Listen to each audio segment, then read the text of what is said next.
Hello प्यारे बच्चों, कैसे हैं आप। मैं एक बार फिर से हाजिर हूँ, आपका राजेंद्र कामत। और आज हम इंग्लिश का बहुत ही इम्पोर्टेंट टॉपिक आर्टिकल्स को डिस्कस करने जा रहे हैं। और उम्मीद करता हूँ कि इस वीडियो को देखने के बाद आर्टिकल से रिलेटेड कोई भी प्रॉब्लम आपको कभी भी अपने लाइफ में नहीं होगा, अगर इस पूरे वीडियो को आप ध्यान से देखते हैं। तो चलिए, वीडियो स्टार्ट करने से पहले एक बार फिर से आपसे रिक्वेस्ट है कि अगर आप इस चैनल पर नए हैं तो कृपया इस चैनल को सब्सक्राइब कर लें। वीडियो पसंद आए तो इसे लाइक करें और इसे शेयर भी करें ताकि ज़्यादा से ज़्यादा लोगों तक ये वीडियो पहुंच सके। तो प्यारे बच्चों, आज का ये जो इम्पोर्टेंट टॉपिक है आर्टिकल्स, हम इसे स्टार्ट करते हैं। और मैं कोशिश करूँगा कि इसके हर पॉइंट्स को आपको एक एक करके समझाऊं ताकि ये पूरी तरह से आपको समझ में आ जाए। तो सबसे पहले हम स्टार्ट करते हैं। और बच्चों, सबसे पहले आप देखें कि आर्टिकल होता क्या है। तो आप यहाँ पर बेसिकली देखें, बहुत ज़्यादा इसके डिफिनीशंस पे हम नहीं जाएंगे, लेकिन आर्टिकल्स हैं क्या और इसके यूसेस कैसे होते हैं, कैसे कॉम्पिटिटिव एग्जाम्स में क्वेश्चंस पूछे जाएंगे, इन सारे बातों को आज हम लोग एक एक करके डिस्कस करेंगे। अभी आप स्क्रीन को देखें। स्क्रीन पे आप एक देख पा रहे होंगे, यहाँ पर ए, एन एंड द को आर्टिकल्स कहा जाता है। सामान्यतः इनका प्रयोग नाउन के पहले होता है। ये एडजेक्टिव हैं, इन्हें मॉडर्न इंग्लिश ग्रामर में डिटरमिनर्स भी कहा जाता है। ठीक है प्यारे बच्चों, यानी आप हमेशा ध्यान रखें, आर्टिकल का प्रयोग जब भी होगा तो वो किसी न किसी नाउन के पहले होगा। ठीक है, अब यहाँ पे ध्यान दें। अगर हम बात करें यहाँ पर, ध्यान देना है कि आर्टिकल का प्रयोग कभी भी होगा तो इस नाउन के पहले ही होगा। ठीक है, नाउन के पहले। और आर्टिकल्स हैं क्या, ये खुद एडजेक्टिव्स होते हैं। ठीक है बच्चों, अब इस आर्टिकल को अगर हम चाहें तो दो पार्ट में बांट सकते हैं, पहला पार्ट और ये है दूसरा पार्ट। जो पहला पार्ट है बच्चों, इसको हम इंडिफिनिट आर्टिकल्स कहेंगे, और जो दूसरा पार्ट है ये है डिफिनिट आर्टिकल्स। ठीक है, तो जो इंडिफिनिट आर्टिकल्स हैं इसमें दो हमारे आते हैं, एक है ए, दूसरा है एन। और जो डिफिनिट आर्टिकल्स है उसको हम लोग द कहते हैं। लेकिन अब ये इंडिफिनिट और डिफिनिट आर्टिकल्स क्या है, इसे हम लोग पहले समझ लेंगे और तब उसका कैसे यूज़ करना है ये सीखेंगे। बच्चों आप यहाँ पे देखें, सबसे पहले इंडिफिनिट आर्टिकल्स को अगर हम लोग यहाँ पे इस लाइन को देखें, तो आप यहाँ देखेंगे, अभी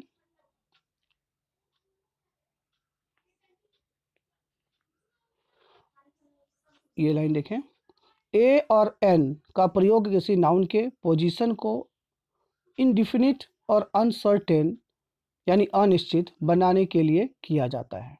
आप यहाँ पे इसको लाइन को देखें, he saw an old man, उसने एक बूढ़ा व्यक्ति देखा। तो वो बूढ़ा व्यक्ति कौन है ये पता नहीं है, ये अनसर्टेन है कि वो ओल्ड मैन कौन है। ठीक है, देयर वॉज ए किंग, एक राजा था। एक राजा था मतलब कोई एक राजा था, कोई ये नहीं पता है कि वो किंग कौन था। ठीक है, इसी तरह से इस लाइन को देखें, a dog was barking at night, एक कुत्ता रात में भौंक रहा था, लेकिन वो कुत्ता के बारे में ये नहीं पता है कि कौन सा कुत्ता था, कहाँ का कुत्ता था। यानी कोई कुत्ता, कोई शब्द आप यहाँ पे आप देख लो। ठीक है, तो यहाँ पे जितने भी एग्जाम्पल्स हैं, तो आप इस एग्जाम्पल में गौर करें तो आपको क्या दिख रहा है कि इसमें जितने भी नाउन आए हैं basically, like old man, king, dog, तो इन सब के पहले ए या एन जैसे आर्टिकल्स का प्रयोग किया गया है। ठीक है, लेकिन इसमें सर्टेनिटी नहीं है कि वो नाउन क्या है, मतलब सॉरी नाउन क्या है, मतलब है कि उनके बारे में कोई पहले से जानकारी नहीं है, अनसर्टेन है। इसीलिए हमने यहाँ पे ए और एन जैसे आर्टिकल्स का इस्तेमाल यहाँ पर किया है। तो ये बात आप समझ गए होंगे बच्चों कि जहाँ पे हमको पहले से ये नहीं पता है कि वो जो नाउन है वो क्या है, कौन है, तो फिर उसके आगे या तो ए और या फिर एन का प्रयोग करते हैं। लेकिन अगर हम लोग डिफिनिट आर्टिकल्स की बात करें यहाँ पर बच्चों, अगर हम लोग यहाँ पे डिफिनिट आर्टिकल्स की बात करें तो आप यहाँ देखें, द का प्रयोग किसी नाउन के पोजीशन को डिफिनिट और सर्टेन बनाने के लिए किया जाता है। अब इस लाइन को देखें, the house in which I live is new, यानी घर जिसमें मैं रहता हूँ नया है। ठीक है, यानी यहाँ पे ये जो हाउस है ये क्लियरली ये बताया गया कि जो वो घर है जहाँ मैं रहता हूँ, तो घर तो परफेक्ट हमको पता है कि वो वही घर है, इसलिए यहाँ पे द लगाया गया है। ठीक इसी तरह से this is the pen which I have bought, यह वही कलम है जो मैंने खरीदी है, यानी कोई कलम नहीं है, ये कौन सी कलम है, यह वह कलम है जिसे मैंने खरीदा है। तो यहाँ कलम के बारे में सर्टेन है कि ये कौन सा कलम है, इसलिए यहाँ पर पेन के आगे द का प्रयोग किया गया है। ठीक इसी तरह से the gold of Nepal is cheap, यानी नेपाल का सोना सस्ता है। कौन सा सोना सस्ता है, जो नेपाल का है। यानी यहाँ पर जो गोल्ड है ये यहाँ पर क्या बता रहा है, कौन सा नाउन है, यानी एक डिफिनिट नाउन को बता रहा है, इसलिए यहाँ पे डिफिनिट आर्टिकल यानी द का प्रयोग किया है। ठीक है बच्चों, तो ये बात अभी समझ में आ गया होगा कि जहाँ पे सर्टेनिटी नहीं होती है वहाँ पे ए या फिर एन का प्रयोग होगा, लेकिन जहाँ पे सर्टेनिटी होती है वहाँ पर द का ही प्रयोग किया जाता है। ठीक है, आप इस नोट को ध्यान से पढ़ें बच्चों। आप इस नोट को देखेंगे तो बहुत सिंपल शब्दों में यहाँ पे नोट दिया गया है, आप देखिए ध्यान से इसको। ए और एन एडजेक्टिव वन का कमजोर रूप यानी वीक फॉर्म है, जबकि द एडजेक्टिव दिस दैट का कमजोर रूप यानी वीक फॉर्म है। कॉन्सोनेंट स्टार्टिंग नाउन्स के पहले द का प्रयोग हो तो उसे द पढ़ा जाता है, जबकि वॉवेल स्टार्टिंग नाउन के पहले द का प्रयोग हो तो उसे दी पढ़ा जाता है। ठीक है बच्चों, ये बहुत ही ज़्यादा इंपॉर्टेंट लाइन है, आप इसको ध्यान से पढ़िए। ठीक है, फिर से इसको समझें कि अगर कोई नाउन किससे स्टार्ट हो रहा है तो वो कॉन्सोनेंट से स्टार्ट हो रहा है। ठीक है, उसके आगे अगर THE का प्रयोग हुआ है तो हम उसे वहाँ द पढ़ेंगे, लेकिन किसी ऐसे नाउन जो कि वॉवेल से स्टार्ट हुआ है के आगे अगर द यानी THE लगा हुआ है तो उसे हम द नहीं पढ़ के दी पढ़ेंगे बच्चों। ठीक है, अब जैसे यहाँ पर मैं आपको कुछ एग्जांपल यहाँ पे दे दूँ। जैसे मान लो कि ये लिखा हुआ है काऊ, ठीक है, ये काऊ है। अब यहाँ आगे लिखा हुआ है द, ठीक है, तो अब मैं अभी कह रहा हूँ, सबसे पहले आप सोचो कि यहाँ पे ये सी है, तो सी क्या है प्यारे बच्चों, ऑब्वियसली आपको हो गए कि सी जो है ये एक कॉन्सोनेंट है। ठीक है, तो सी जब एक कॉन्सोनेंट है तो अभी मैंने नियम क्या बताया कि अगर कोई ऐसा नाउन हो जो कॉन्सोनेंट से स्टार्ट हुआ हो, ठीक है, तो उसको वहाँ पर हम लोग क्या पढ़ेंगे, द पढ़ेंगे। ठीक है, तो यहाँ पे THE को हम द से उच्चारण करेंगे। लेकिन अब एक दूसरा वर्ड आप ले, सपोज करिए मैं लेता हूँ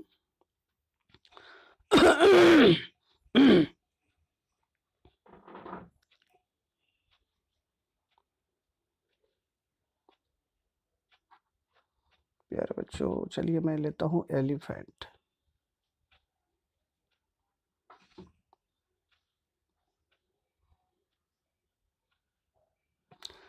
यहाँ पे अगर मैं द लगाता हूँ, सपोज दैट, ये किस सेंस में, जब ये परफेक्ट है कि ये एलिफेंट कौन सा है। तो प्यारे बच्चों यहाँ पे आप देखेंगे ध्यान से कि ये जो ई है ये एक क्या है, एक भवेल है, और उसके क्या लगा आगे क्या लगाया गया है, तो द लगाया गया है, यानी THE डी हम कहते हैं यहाँ पर। लेकिन अब ध्यान देने वाली बात क्या है कि चूंकि एलिफेंट का जो शुरुआती लेटर है वो ई है जो एक भवेल है, तो उसके आगे अगर THE लिखा हुआ है तो उसे हम द एलिफेंट नहीं पढ़कर उसे पढ़ेंगे डी एलिफेंट, क्योंकि ये भॉवेल है। मैंने नियम बताया कि अगर ये भॉवेल से शुरू हुआ है तो आप उसे क्या पढ़ेंगे, उसे पढ़ेंगे डी। लेकिन अगर ये कॉन्सोनेंट से शुरू हुआ है तो उसे आप क्या पढ़ेंगे, उसे पढ़ेंगे ड। ठीक है, तो ये बात आपको समझ में आ गई होगी बच्चों। चलिए अब हम थोड़ा आगे बढ़ते हैं। देखिए, आर्टिकल को अगर आपको समझना है तो आर्टिकल को समझने के लिए जो सबसे बड़ी बात है, आपको इसका प्रोनाउंसिएशन सीखना पड़ेगा। जिसने आर्टिकल का प्रोनाउंसिएशन पूरी तरह से सीख लिया तो समझो कि उसे आर्टिकल्स से रिलेटेड कोई भी क्वेश्चन को सॉल्व करना है तो वो उसमें कभी गलती नहीं करेगा। अब यहाँ पर देखें, अब यहाँ पे देखें, ये जो आर्टिकल्स है, पहला आप देखें यहाँ पे ए, ठीक है, इसका वीक फॉर्म अ होता है, ठीक है, और स्ट्रॉन्ग फॉर्म ए होता है। इसी तरह से AN है तो इसका जो वीक फॉर्म है ये होता है अन, और ये स्ट्रॉन्ग फॉर्म एन होता है। इसी तरह से THE, इसका वीक फॉर्म द या दी होता है, लेकिन स्ट्रॉन्ग फॉर्म दी होता है। अब इस ये दी और इस दी में अंतर आप समझ सकते हैं। इसमें छोटी ई की मात्रा लगी हुई है, इसमें बड़ी ई की मात्रा लगी हुई है। यानी इसमें दी में ई पर स्ट्रेस नहीं देना है, इसमें दी में द में स्ट्रेस देना है। ये हो गया दी, ये डी, ये डिफरेंस है बच्चों, ठीक है। तो इसको सीखने के लिए हमें कुछ बातों को पहले समझना होगा, तभी जाकर हम उसे बहुत अच्छी तरीके से समझ सकते हैं। अब यहाँ पर देखें, स्क्रीन को आप पढ़ें बच्चों। लेकिन ए तथा एन का उच्चारण स्वतंत्र रूप से करना हो या स्पीच या डिस्कोर्स में ए एन के बाद आने वाले शब्द पर विशेष जोर देना हो, तो ए का ए तथा एन का एन उच्चारण किया जाता है। यानी कभी भी अगर ए और एन लिखा हुआ है, लेकिन आपको उस पर एकदम उसको एम्फेसिस करना है, जोर दे के बोलना है, तो उस कंडीशन में आप ए का उच्चारण करें और एन का एन का उच्चारण करें, ठीक है। ए एन, इस उच्चारण को ध्यान देना बहुत ज़रूरी है बच्चों, ठीक है। अब यहाँ पे इस पोजीशन जो आर्टिकल्स है, आप इसको यहाँ ध्यान दें। सबसे पहले अब मैं कुछ रूल्स को डिस्कस करूँगा, उस रूल को आप समझते चलें। बच्चों यहाँ पे देखिए, जो सबसे पहला रूल यहाँ पे है, अभी ये रूल नंबर 1 देखें आप यहाँ, a an the plus noun format है, ये इसका स्ट्रक्चर है। जैसे एग्जांपल में है यहाँ पर आई हैव ए बुक, ठीक है, I have a book. Second आप देखें, ही हैज़ एन अम्ब्रेला, ठीक है। फिर देखें, the cow has a tail, ठीक है। यानी रूल यहाँ पे क्या कह रहा है, इस बात को आप समझें। यहाँ पर एकदम बहुत इजी वे में आप देख रहे होंगे, ये जो बुक है, ये इसका स्टार्टिंग बी से हुआ है, यानी ये कॉन्सोनेंट है। अम्ब्रेला है, इसका स्टार्टिंग यू से हुआ है, इसके आगे एन लगा हुआ है। लेकिन ये कोई ज़रूरी नहीं है कि अगर यू से हो तो हमेशा आगे एन ही लगेगा, इसको अभी आगे मैं डिस्कस करूँगा।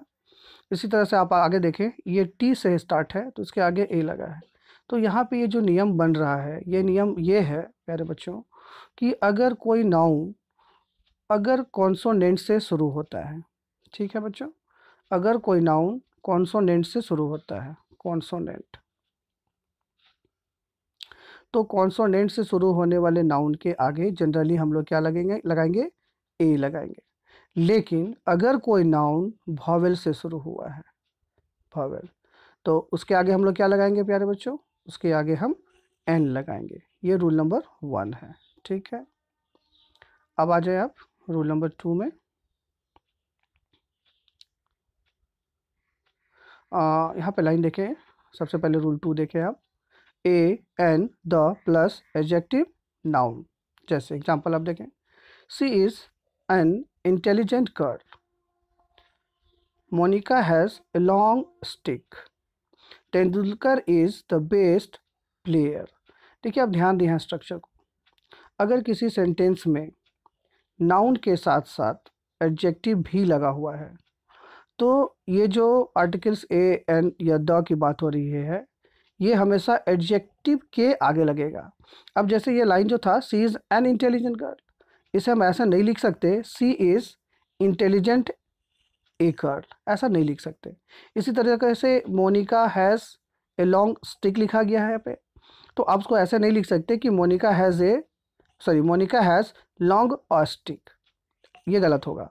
फिर यहाँ पे देखिए next, Tendulkar is the best player, हम इसको ऐसा नहीं लिख सकते Tendulkar is best the player, ठीक है ना। तो यहाँ पे नियम क्या बना प्यारे बच्चों, कि अगर एडजेक्टिव है और उसके बाद नाउन है, ठीक है, तो आर्टिकल जो है वो हमेशा एडजेक्टिव के आगे लगेगा, चाहे ए लगे या एन लगे या द लगे, वो तो अलग बात है, लेकिन हमेशा एडजेक्टिव के आगे ही लगेगा, ये नाउन के आगे नहीं लग सकता है, ठीक है प्यारे बच्चों। ये है रूल नंबर 2। अब आप आगे हैं, हम लोग डिस्कस करते हैं रूल नंबर 3 को।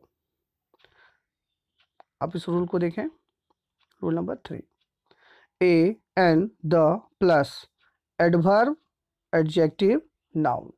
यानी अगर नाउन के साथ एडजेक्टिव है और एडजेक्टिव से पहले अगर एडवर्ब है तो आर्टिकल्स हमेशा एडवर्ब के आगे लगेगा बच्चों। ठीक है, आप यहाँ पे इस एग्जांपल्स को देखेंगे तो ये क्लियरली आपको समझ में आएगा कि यहाँ पर आर्टिकल कहाँ लगाया गया है। अब इस लाइन को देखें, she is a very intelligent girl. अब ध्यान से देखें, यहाँ गर्ल जो है वो नाउन है, इंटेलिजेंट एडजेक्टिव है और ये वेरी जो है ये एडवर्ब है। तो जो आर्टिकल का इस्तेमाल हुआ वो वेरी के आगे स्टार्ट हुआ है। ठीक है ना, ठीक है बच्चों।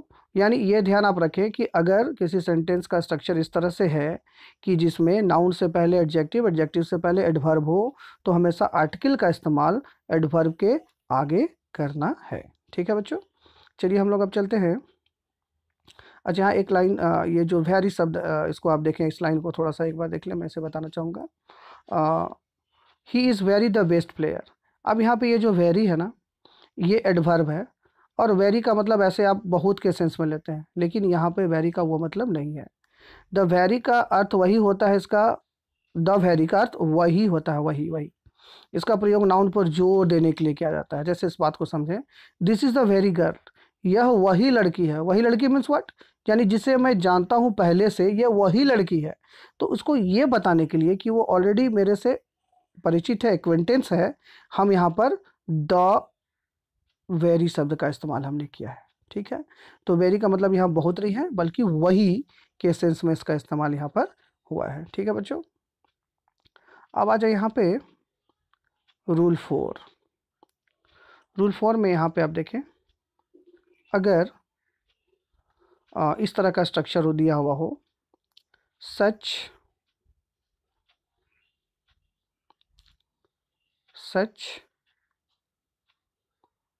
what, many, rather, half।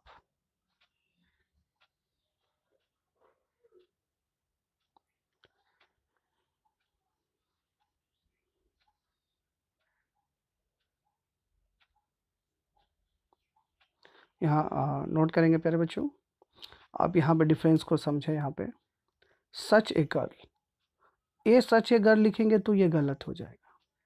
What A fool, what फूल केवल अगर लिखेंगे तो ये गलत हो जाएगा। मैनी एंड इंकपोर्ट, मैनी एंड इंकपॉट्स लिखेंगे तो ये गलत हो जाएगा। Rather an idea, rather A idea लिखेंगे तो गलत हो जाएगा। ठीक है, तो इस तरह से half an hour, half A kilo, many a book, many books, many a books, ये गलत हो जाएगा। ए हाफ किलो ये गलत हो जाएगा। तो ये कुछ ऐसे जो वर्ड्स हैं, ठीक है, जहाँ सच, वाट, मैनी, रेदर, हाफ जो लगे होते हैं, तो वहाँ पे आर्टिकल का इस्तेमाल कैसे करना है ये आप यहाँ पर देख के समझने की कोशिश करें। मैनी के बाद प्लूरल नाउन का प्रयोग होने पर ए एन का प्रयोग प्लूरल नाउन के पहले नहीं होता है। ठीक है, जैसे आप यहाँ देखें, रैदर नहीं होता है, रैदर का प्रयोग वस्तुता के अर्थ में होता है, वस्तुता। ठीक है, रैदर। अब चलिए रूल 5 को यहाँ पे देख लें। इसी तरह से सच, वाट, मैनी, क्वाइट, रेदर के बाद ए एन, उसके बाद एडजेक्टिव और तब नाउन, ये सीक्वेंस चलता है। यानी अगर ये सारे जो वर्ड हैं, सच, वाट, मैनी, क्वाइट, रेदर, इस और एडजेक्टिव और नाउन दिया हुआ हो, तो आपको जो आर्टिकल्स है वो हमेशा एडजेक्टिव के पहले लगाना है, ना कि नाउन के पहले। ठीक है बच्चों, अब हम लोग यहाँ पर आएँ। अब इस चीज़ को यहाँ पे आपको समझना बहुत ज़रूरी है कि अगर आप बात करें यूज़ ऑफ ए एन और द की, तो इसको समझने के लिए थोड़ा सा आपको ये बात समझना पड़ेगा बच्चों कि ये जो चीज़ें हैं कि ए और एन कहाँ लगाना है, द को तो हम लोग बाइफरकेट करके बता सकते हैं, लेकिन ए और एन ये काफ़ी कंफ्यूजिंग होता है।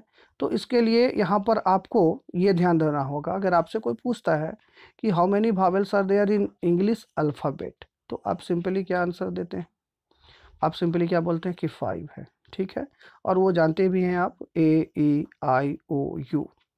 लेकिन प्यारे बच्चों, यहाँ पे ध्यान देने वाली बात क्या है कि ए और एन का जो इस्तेमाल आप करते हैं वो केवल वॉवेल को देखकर नहीं होता, बल्कि उसके साउंड को देखकर होता है। ठीक है, तो अगर हम यहाँ पे इस चार्ट को देखें तो वॉवेल में कुल 20 वॉवेल साउंड्स होते हैं।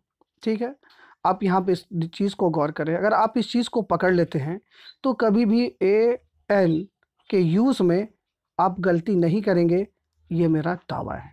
आप यहाँ पे देखें ध्यान से थोड़ा।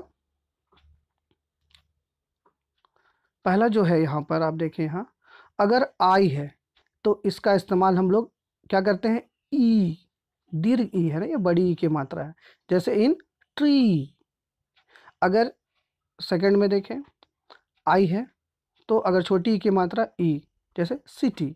यहाँ पे ई को बहुत ज़्यादा प्रेशराइज नहीं किया गया है, फोकस नहीं किया गया है। ठीक है, थर्ड में आप देखिए ई, यहाँ इसका इस्तेमाल ए के सेंस में करते हैं, जैसे बेड। ठीक है, इसके बाद इसको देखिए ए, जैसे कैट, कैट, कैट में ए यानी ए का इस्तेमाल हुआ है। ठीक इसी तरह से अ यानी आ के सेंस में इस्तेमाल हुआ, जैसे कार, यानी आ का सेंस यहाँ पे आ रहा है बच्चों। ठीक है, कार। फिर आप 6 नंबर में देखें आ, जैसे आ यानी कॉट, COT, कॉट, आ का सेंस में इस्तेमाल हो रहा है यहाँ पे। इसी तरह से आप यहाँ 7th नंबर में देखें आ, जैसे ला, LAW, ला। ठीक है, नेक्स्ट देखें यू, यानी यू, जैसे फूड, ऊ के सेंस में इस्तेमाल हो रहा है, फूड, FOOD, फूड। नेक्स्ट देखें ऊ, जैसे बुक। यहाँ पे छोटी हर्ष ऊ की मात्रा का इस्तेमाल हुआ है, यानी ऊ को बहुत ज़्यादा इम्फेसिस नहीं किया गया है। बुक, बुक ऐसा नहीं बोल सकते, केवल बोलेंगे बुक। ठीक है, फूड, तो यहाँ पे फूड यहाँ पे स्ट्रेस देना पड़ेगा। फिर नेक्स्ट आप 10 नंबर देखें जैसे अर्थ, अर्थ। नेक्स्ट देखें जैसे COP, कप, यहाँ पे केवल का मात्रा इस्तेमाल हुआ है। 12 नंबर देखें जैसे अगो, अगो। नेक्स्ट देखें ए, जैसे डे, डे, ए, यानी ए का इस्तेमाल हुआ है, तो यहाँ पे ये इसको साउंड है यहाँ पे। फिर आई, जैसे टाइम, आई, टाइम। ठीक है, इसी तरह से इसको देखें 15 नंबर को देखें आई, जैसे बॉय, बॉय। नेक्स्ट ओ, जैसे ओल्ड। इसी तरह से 17 देखें आओ, जैसे टाउन, यहाँ पे आओ, टाउन। 18 ए, जैसे डियर, डियर। नेक्स्ट एयर, जैसे केयर, एयर, केयर। नेक्स्ट ऊ, जैसे पुअर, पुअर, पुअर, और। ठीक है, तो इस तरह से ये जो साउंड हो रहा है बच्चों, आप इस साउंड को सुनने का कोशिश करें तो ये 20 वॉवेल साउंड हैं। ठीक है, इस तरह से ही जो कॉन्सोनेंट हैं वो भी डिफरेंट साउंड करते हैं। ठीक है, आप यहाँ पे स्क्रीन पे इसको देखें कॉन्सोनेंट साउंड्स को।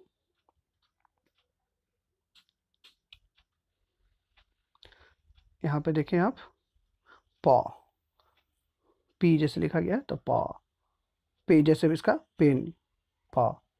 सेकंड देखें बी, यानी बॉ, जैसे बॉल। थर्ड देखें टी, यानी ट, जैसे 10।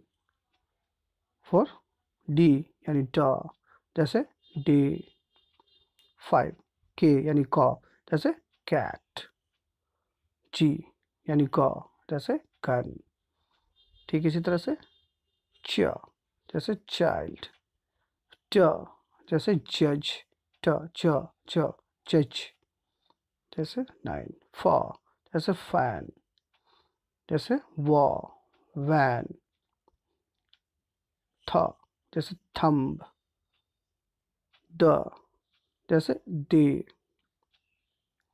स, जैसे सन। ज, जैसे जू। श, जैसे शू। ज, जैसे प्लेजर।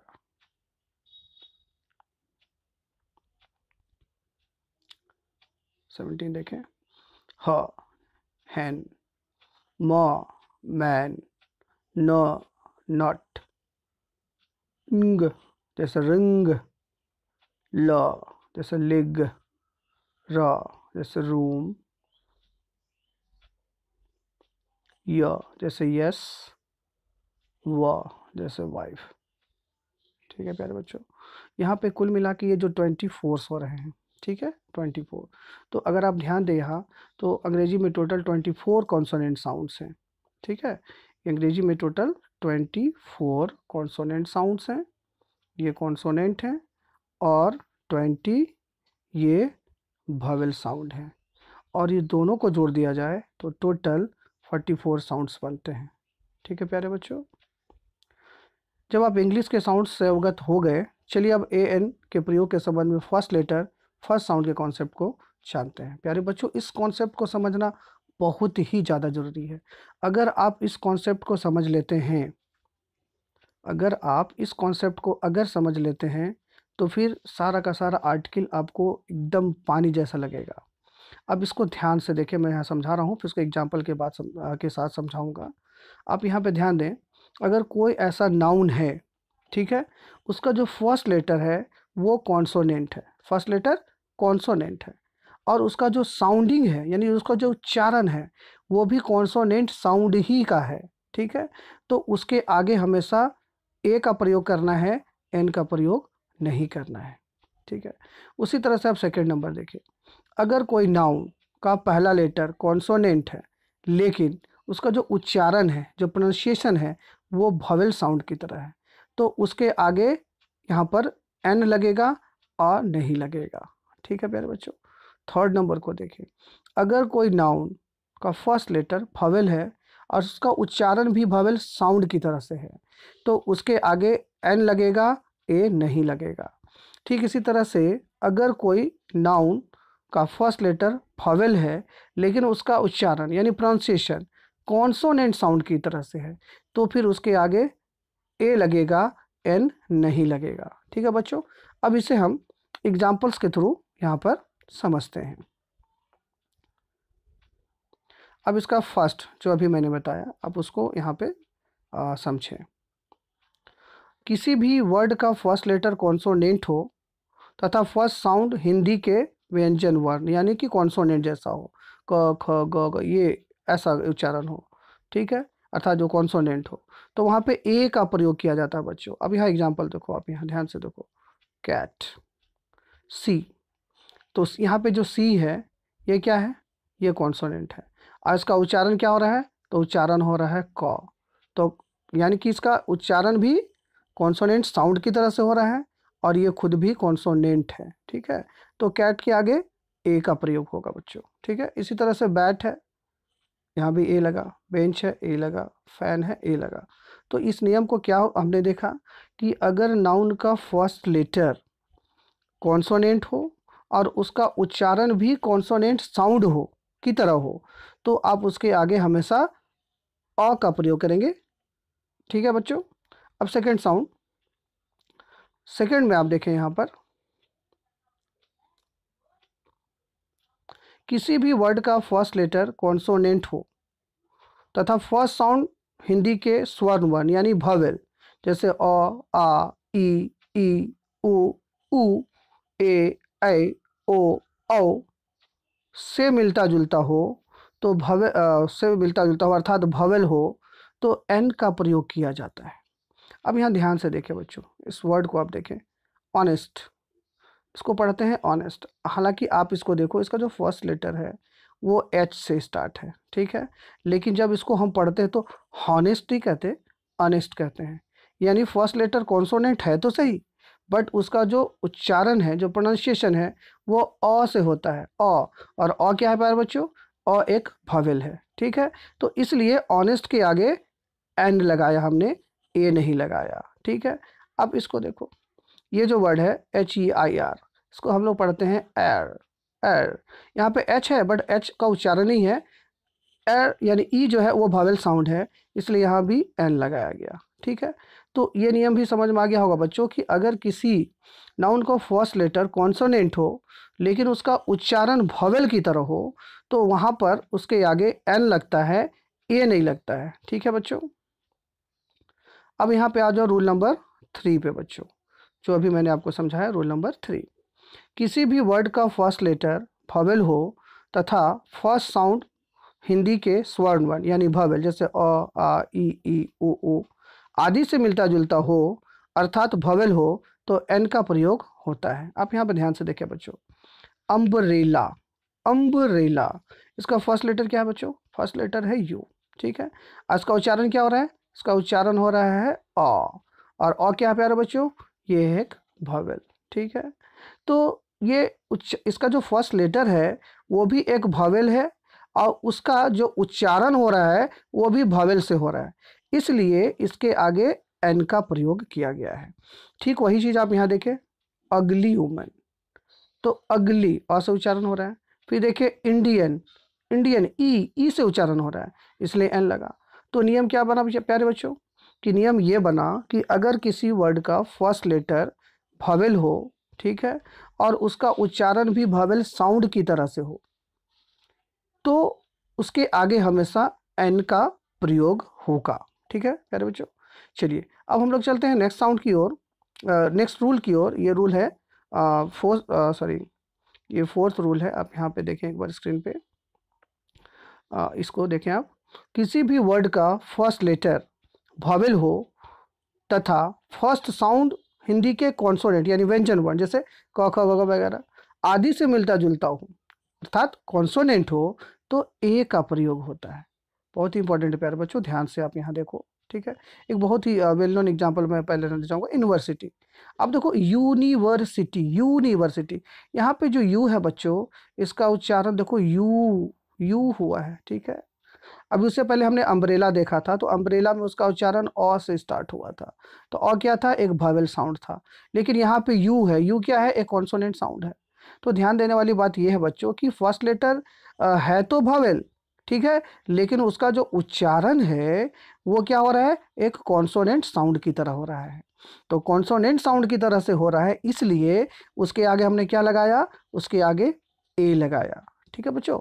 यानी इसको फिर से आप एक बार ध्यान से समझो कि अगर कोई ऐसा वर्ड हो, अब जैसे यहाँ देखो यूनिफॉर्म, ये लिखा हुआ है यूनिफॉर्म, तो अब गौर करो यहाँ पे यू का उच्चारण अनिफॉर्म नहीं कह सकते, इसको यूनिफॉर्म कहते हैं।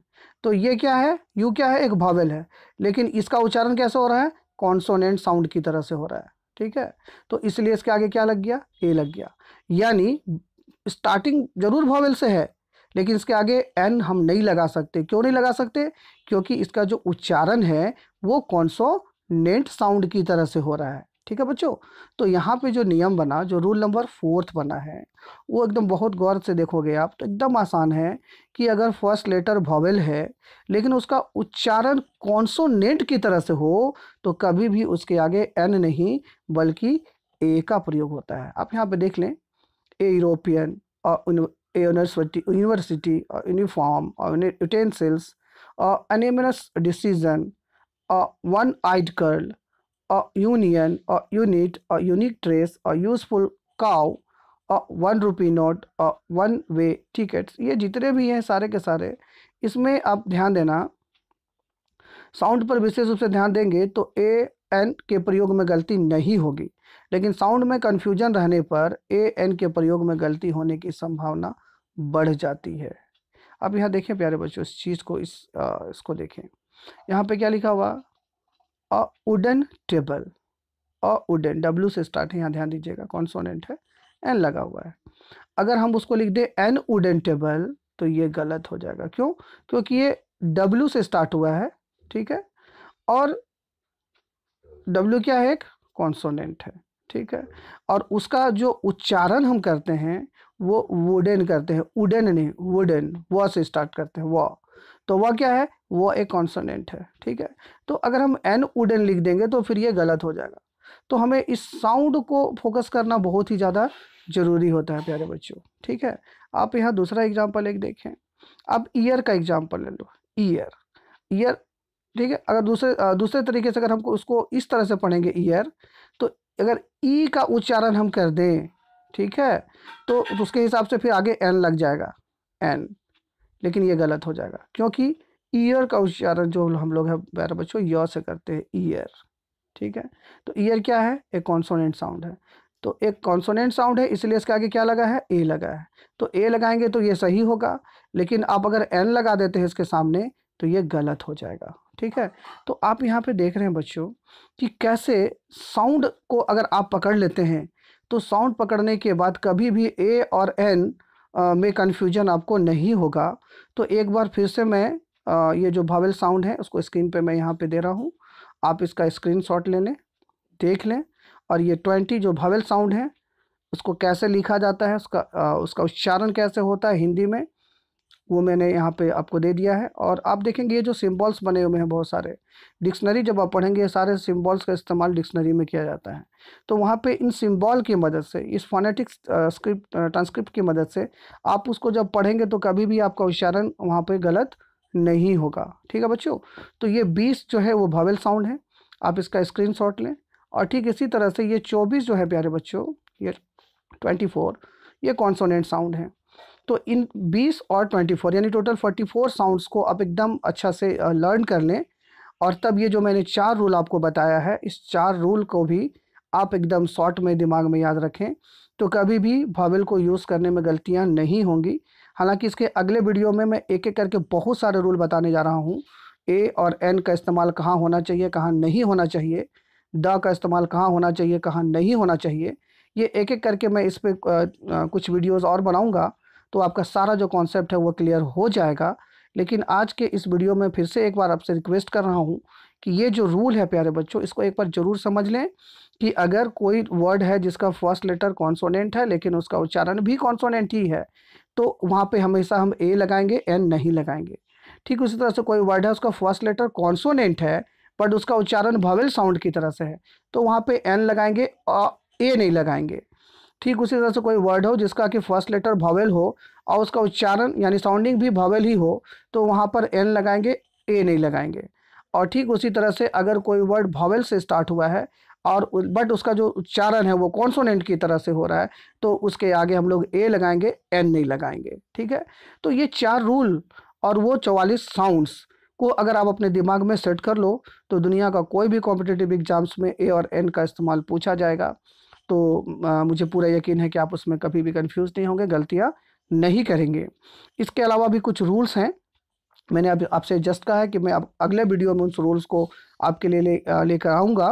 तो तब तक के लिए प्यारे बच्चों अब इस वीडियो को ध्यान से देखें, क्योंकि आगे जो रूल्स हम लोग और देखेंगे एक एक करके, तो उसमें ये रूल्स अगर आपको पहले से पता रहेगा तो उसे उन रूलों को आपको समझने में आसानी होगी। तो इससे पहले कि मैं एक नया वीडियो आपके लिए लेके आऊँ, आपसे ये रिक्वेस्ट है कि आप इस वीडियो को ध्यान से देखें, मेरी बातों को सुनें, जो स्क्रीन पे लिखा गया है उसको पढ़ें, तो आपको जो आर्टिकल्स है उसको सीखने में बहुत ही ज़्यादा मदद मिलेगी। और प्यारे बच्चों आप देखो, चाहे आप स्कूल में पढ़ते हो, कॉलेज में पढ़ते हो, किसी कंपटीशन की तैयारी करते हो, या आप किसी टीचिंग लाइन में हो, या कहीं पर भी हो, ये बहुत ज़्यादा इम्पॉर्टेंट है आपके लिए। ये जो डिटर्मिनर्स यानी जो आर्टिकल्स हम लोग इसको कह रहे हैं, इसका इस्तेमाल को जानना और करना। ठीक है बच्चों, तो मैं जल्द ही अब नेक्स्ट वीडियो इसका जो अगला पार्ट है आर्टिकल्स को लेकर आपके सामने हाजिर होऊंगा। तब तक के लिए मुझे आज्ञा दें और आज मैं इस वीडियो को यहीं पे समाप्त करना चाहूँगा। थैंक यू, धन्यवाद।